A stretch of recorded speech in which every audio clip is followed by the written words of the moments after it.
بالنظر إلى اللاعب أحمد سيد زيزو واللاعب أحمد عبد القادر، يتضح من خلال التقييم الفني والبدني والذهني والتكتيكي والسوقي أن هناك اختلافا واضحا في نوعية الأداء والنضج بين اللاعبين، على الرغم من تشابه مراكزهما داخل الملعب. أحمد سيد زيزو من مواليد يناير 1996 ويبلغ من العمر 29 عاما، يشغل مركز الجناح الأيمن أو صانع الألعاب، ويعتمد على قدمه اليمنى. بينما أحمد عبد القادر من مواليد يونيو 1999 ويبلغ من العمر 26 عاما، يلعب كجناح أيسر أو مهاجم ثاني، ويعتمد بشكل أساسي على قدمه اليسرى.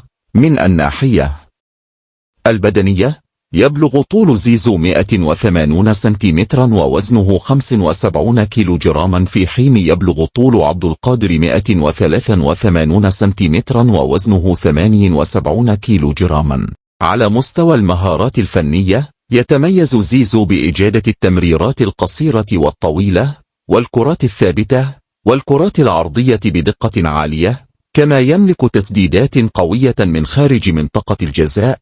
بينما يعد عبد القادر مراوغا بالفطرة، متفوقا في المواجهات الفردية وفي الانطلاقات السريعة، إلا أنه أقل دقة في التمرير والتسديد، ولا يعد من اللاعبين المميزين في تنفيذ الكرات الثابتة. تقييم زيزو الفني يبلغ حوالي 8.2 في حين يقدر تقييم عبد القادر الفني بنحو 7. من الناحية التكتيكية، يظهر زيزو كلاعب شديد الالتزام، يجيد التمركز، يشارك بفعالية في اللعب الجماعي، وينفذ تعليمات المدرب بدقة. بينما يميل عبد القادر إلى اللعب الفردي، ويتأخر في اتخاذ القرار داخل الملعب، مع بعض التذبذب في العودة الدفاعية والتعامل مع المتغيرات التكتيكية أثناء المباراة. لذلك يقدر تقييم زيزو التكتيكي 8.3، في حين يحصل عبد القادر على تقييم يبلغ نحو 6.5. بدنيا، يتمتع عبد القادر بسرعة عالية وتسارع قوي، ويمتاز بانطلاقاته السريعة على الأطراف، بينما يتميز زيزو بالتحمل والقدرة على اللعب طوال 90 دقيقة بثبات، كما يتفوق في التوازن والثبات تحت الضغط. تقييمهما البدني متساو تقريبا، ويقدر ب7.8 لكل منهما، مع اختلاف طبيعة التفوق البدني بينهما. ذهنيا، زيزو يتفوق بشكل واضح، فهو يملك شخصية قوية في الملعب، يتمتع بالثقة، ويعرف كيف يتعامل مع الضغوط الإعلامية والجماهيرية، ويعد من اللاعبين القادة داخل الفريق. أما عبد القادر فيظهر أحيانا تذبذبا في التركيز، وينفعل تحت الضغط، ويحتاج إلى تطوير الجانب الذهني والانفعالي. التقييم الذهني لزيزو يبلغ 8.5، بينما يحصل عبد القادر على تقييم ذهني يقدر ب6.4. إحصائيا، سجل زيزو في موسم من 2023 إلى 2024 13 هدفا وصنع 11 هدفا، بينما سجل عبد القادر 6 أهداف وصنع 3 فقط، مما يدل على فاعلية زيزو العالية في الثلث الأخير، واعتماده كمصدر رئيسي للأهداف والصناعة داخل فريقه، في حين ما زال عبد القادر يقدم أداء جيدا على فترات دون الاستمرارية المطلوبة.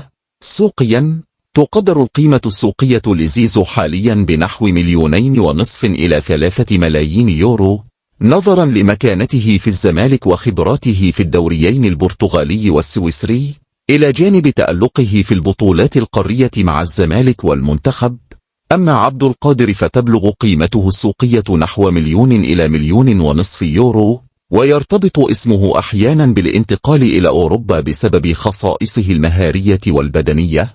مع اعتبار أنه لم يصل بعد إلى سقف إمكانياته، زيزو يعتبر لاعبا جاهزا فنيا ونفسيا لقيادة فريق والمنافسة على البطولات، ويصلح للانتقال إلى أحد الدوريات الخليجية أو الأوروبية المتوسطة مثل تركيا أو اليونان كخيار جاهز يقدم الإضافة الفورية. في المقابل، عبد القادر هو مشروع لاعب موهوب يحتاج إلى بيئة احترافية قادرة على صقله وتطويره ذهنيا وتكتيكيا، وقد يكون خيارا جيدا لأندية في بلجيكا أو هولندا أو أوروبا الشرقية التي تستثمر في تطوير المواهب.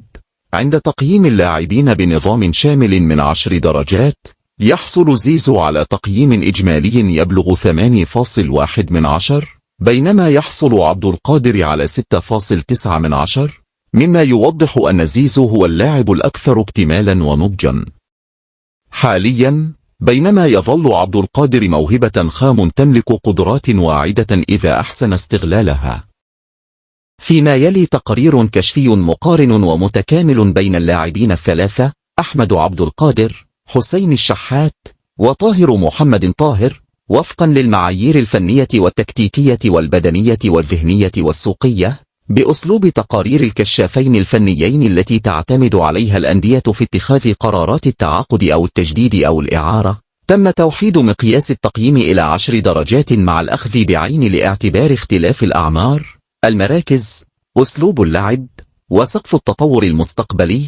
أحمد عبد القادر من مواليد يونيو 1999 ويبلغ من العمر 26 عاما، يلعب كجناح أيسر أو مهاجم خلف المهاجم، ويعتمد بشكل رئيسي على قدمه اليسرى. حسين الشحات من مواليد يونيو 1992 ويبلغ من العمر 33 عاما، جناح أيمن أو أيسر، قدمه الأساسية اليمن. وطاهر محمد طاهر من مواليد مارس 1997 يبلغ من العمر 28 عاما، جناح أيسر وأحيانا مهاجم وهمي، يعتمد على قدمه اليمن. من حيث الطول والوزن، عبد القادر يبلغ طوله 183 سنتيمترا ووزنه 78 كيلوغراما، الشحات 172 سنتيمترا و68 كيلوغراما، بينما طاهر 179 سنتيمترا و75 كيلوغراما. من الناحية الفنية، يعد عبد القادر أكثرهم تفوقا في المراوغة والانطلاقات، إذ يملك مهارات فردية في المواقف الثنائية وقدرة على كسر التكتلات الدفاعية. حسين الشحات يمتاز بذكاء تحركاته في المساحات والتمركز داخل منطقة الجزاء، لكنه أقل تطورا في المراوغة المباشرة.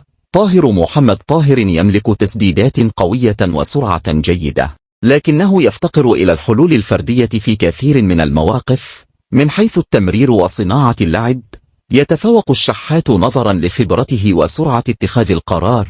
عبد القادر يفضل الحل الفردي أحيانا على التمرير، أما طاهر فيعتمد على التمريرات الآمنة أكثر من الابتكار. التقييم الفني لعبد القادر يقدر ب7، بينما يحصل الشحات على 7.2 وطاهر على 6.5. تكتيكيا، الشحات هو الأكثر التزاما وانضباطا داخل منظومة اللعب، يجيد التغطية الدفاعية ويعرف متى يتحرك بدون كرة. طاهر يتميز بتحركات ذكية داخل منطقة الجزاء، لكنه أحيانا لا يواكب التحولات الدفاعية بالسرعة المطلوبة. عبد القادر رغم مهاراته العالية، إلا أنه بحاجة لتطوير الوعي التكتيكي، خاصة في اتخاذ القرارات المناسبة في التوقيت المناسب، ويعاني أحيانا من فقدان الكرة في أماكن خطرة. التقييم التكتيكي للشحات يبلغ 8، يليه طاهر ب7، ثم عبد القادر ب6.5. على المستوى البدني، عبد القادر هو الأقوى من حيث السرعة القصوى والتسارع والانطلاقات، يملك بنية جسدية تؤهله للالتحامات والاختراقات المباشرة، لكنه عرضة للإصابات العضلية أحيانا.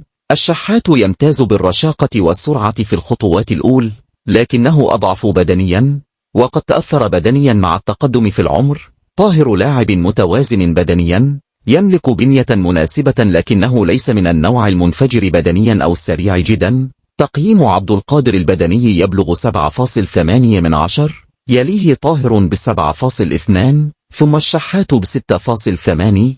ذهنيا، الشحات يتمتع بهدوء وثقة في النفس، ويملك شخصية واضحة في المباريات الكبرى، وقد أظهر ذلك في نهائيات دوري أبطال إفريقيا.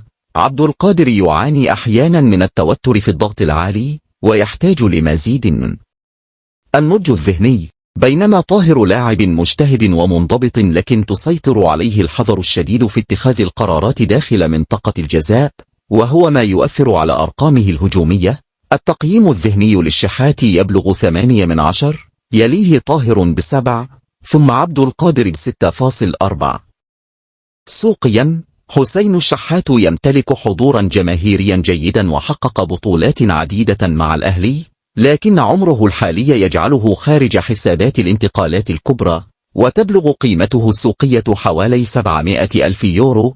عبد القادر لا يزال يملك هامش تطور، وتقدر قيمته السوقية بحوالي 1 إلى 1.5 مليون يورو، نظرا لصغر سنه النسبي وقدرته على التطور في بيئة أوروبية مناسبة. طاهر محمد طاهر لا يتمتع بجاذبية تسويقية كبيرة، وقيمته السوقية ثابتة حول 800 ألف يورو، ولم يقدم موسمين متتاليين على مستوى عال يجذب اهتمام الأندية الخارجية. التقييم السوقي المستقبلي لعبد القادر يقدر ب7 من 10، يليه الشحات ب6.5 وطاهر ب6.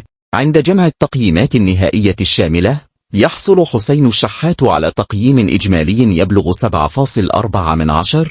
لاعب متكامل ذهنيا وتكتيكيا، ويملك خبرة كبيرة، ويمكن الاعتماد عليه داخل أي منظومة جماعية تبحث عن الجاهزية والخبرة. أحمد عبد القادر يحصل على تقييم إجمالي يبلغ 6.9 من 10. يملك إمكانيات واعدة ومهاري جدا، لكنه بحاجة إلى بيئة تطوير احترافية تسمح له بالنضج والانضباط. طاهر محمد طاهر يحصل على تقييم إجمالي يبلغ 6.7 من 10. لاعب منضبط وذو جهد واضح، لكنه يفتقر للحدة في الثلث الأخير، ولم يحقق ثباتا في الأداء يجعله من الخيارات الأولى. في الخلاصة، الشحات هو الأكثر نضجا وتكاملا حاليا، وعبد القادر هو الأكثر امتلاكا للمواهب الخام القابلة للتطور، بينما طاهر يجمع بعض من مميزات الاثنين، لكنه لم يصل إلى مرحلة التأثير الحاسم المستمر.